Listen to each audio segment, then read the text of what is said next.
చిన్నదాని సూపుల్లో సిక్కినాడు సూర్యుడు, పిల్లదాని నవ్వుల్లో నక్కినాడు సింధూరుడు. నవ్వలేని సూపుల్లోన ఏదో గుట్టుంది గుట్టుంది, ఓ చూడలేని నవ్వుల్లోన ఏదో బెట్టుంది బెట్టుంది.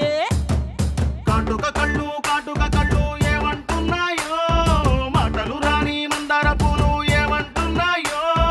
చెప్పేవా ఓ పిల్ల చెప్పేవా, గాజుల గల్లు